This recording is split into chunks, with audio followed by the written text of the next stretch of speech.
going to start with the question of strategy. The strategy is about intent. Strategy is about what an organization wants to do, where it's trying to go, and partly how it tries to get there. And so I want to bring you back to an example we looked at, which was the General Motors EV1 car, the codename the Impact. And so through some various things, the story I told was that the Impact became the Compact. In fact, all the cars were crushed. And I want to ask why. Was this because someone didn't have a good idea? Because we talked about the individual level, about perception and election and expression. It doesn't seem to really explain it very well. Was it because the group process? Maybe there was a group of people who, how would a group have been the cause of this? The cause of this thing to be pulled back and junked the way it was. There's some other things I've read with you all, we all discussed on the forums, some of these other questions. Was it a liability issue? Maybe there's some problem with the car and they were afraid to have them out there because people might crash, because they were unsafe. Maybe there's no market for it. Maybe they saw, well, there's only 1,000 of them, so why keep them out there if no one else is going to buy them? Maybe there was some secret technology they didn't want other people to have. Infrastructure, but there was lack of infrastructure. Certainly it was at the time, in the early 90s, difficult to find a place to charge an electric car. Maybe it was a conspiracy. Maybe that people got together and said, oh, let's crash that, let's make that thing not work. Was it too ugly? I mean, that's a possibility as well. Well, one thing I want to offer is that possibly from a strategy perspective, if we think about the strategy of this organization, the intent, we might actually be able to get some insight into what happened with the electric car. So the problem is, sometimes in some organizations, what we'll find is our ideas don't fit the strategy of the organization. And in fact, if they don't fit what the organization probably should do, at least remember this is from a business school perspective, what the organization should do is kill the idea. The idea should not happen. Because if we have a strategy that is we're trying to achieve alignment, we're trying to achieve strategic fit, and your idea does not fit that, we should not do your idea. Because your idea, if our alignment takes us here, and your idea is an idea that goes there, we should not do that. Right? We need to stay aligned. And if you have ideas that go in this direction, they're good ideas for us. If you have ideas that go in this direction, well, at best they're irrelevant. And possibly they're harmful. And so this question of why wouldn't employees in an organization sort of go in that direction? Well, they would, right? If you work for your organization, you want your organization to succeed. And so why would you not push in the same direction as the strategy of the organization? One problem is sometimes we don't know the strategy. Why wouldn't we know the strategy? Do you know the strategy of your organization? This is a question I ask people often, and they sort of nod at first. They say, okay, well, tell me. And then it's much more difficult to tell. Why don't we tell people the strategy? Well, one reason can be because we don't have a strategy. That in fact, we think we have a strategy and we work on it, but actually there's no strategy there. And if there is a strategy, it's not communicated to us. Another reason we might not tell people the strategy, why they might not know the strategy, is that the strategy may be secret. We have the strategy, but it's a secret strategy. We don't trust our employees because if we told them, then they might tell our competitors what our strategy is. Well, guess what? They're not going to be able to innovate for you. They're going to be pushing off in the wrong direction if they don't understand that our strategy is to go in this way. And we'll talk about overcoming these constraints. But think about it as lack of trust. Another problem is our strategy may be complicated. You may work in an organization where you say, let's show me the strategy documents, and it's like a big row of big binders on some shelf somewhere, collecting dust because the thing is so big, it's so complicated, it's difficult to understand, and so normal employees don't understand what it is. How does that thing, developed up there relate to me at my job? They have no idea. And so when they're going to do innovation, they have to say, well, I'm not sure which way to go, so they're just going to go the way that's comfortable for them, not the way that's necessarily aligned with where the organization is trying to go. Organization may be unrealistic, unbelievable. Yeah, we're going to take over the world. People say, oh, yeah, right, we have no money, we have no employees, we have no market, we have no... And so when things become unbelievable in that way, it's just as good that you don't have a strategy because people will treat it as if it doesn't exist. And so these are reasons why people might not know the strategy. Another problem that we have is we have a strategy and it changes, but no one notices that it changes.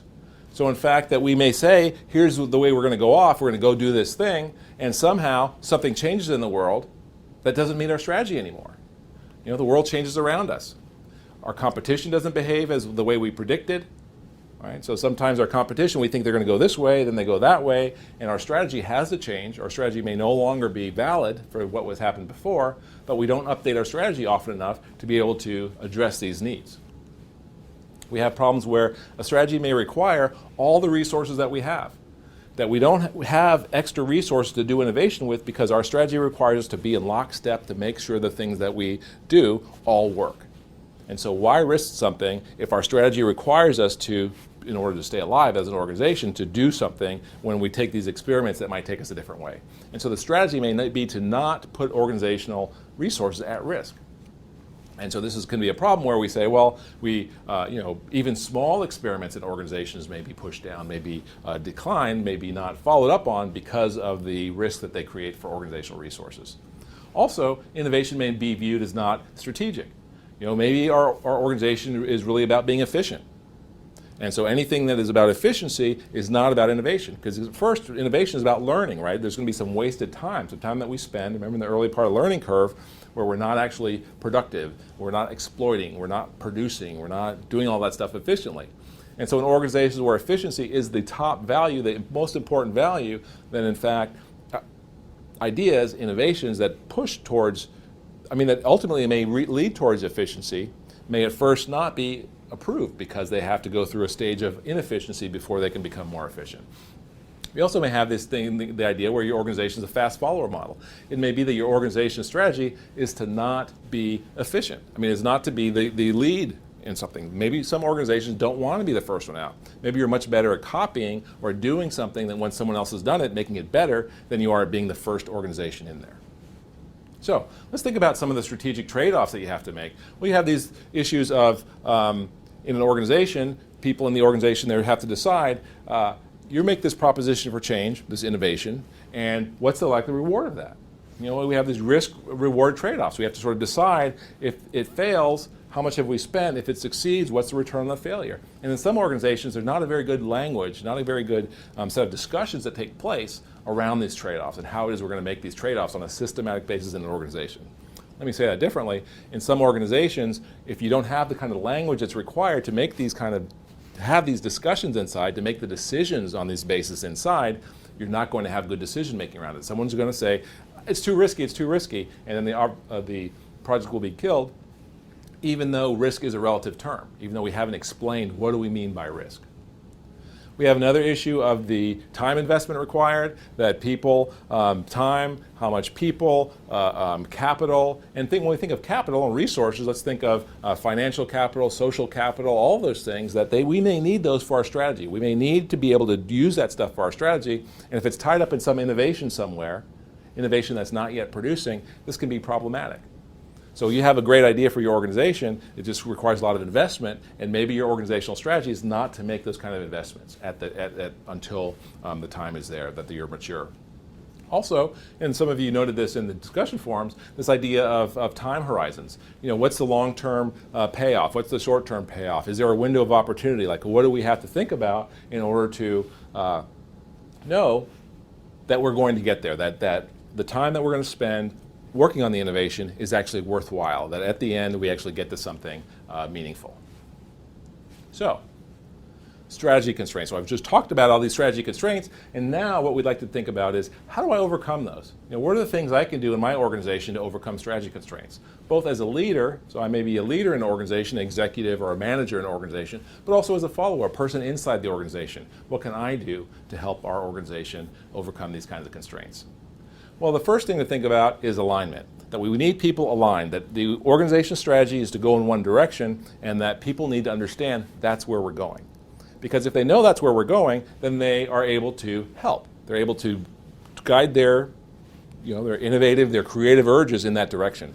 So you may recall, we talked about Sigmund Freud, and how he talked about the ego and how people want to create. And in fact, he said the inner drive is a drive for creativity. So if people want to create, why not channel that? Tell them what the strategy is. Because without clarity about the strategy, people are going to push their innovation efforts in the wrong direction. So that's the most important thing. Know the strategy and teach people the strategy if they don't know it. Another one could be to tell the story. So you have these big binders full of strategy documents. Well, that's not very compelling. It's not very interesting. It doesn't get people excited. Turn it into a story. Tell people a story, the story of how it is you compete, the story of where it is you're going to go.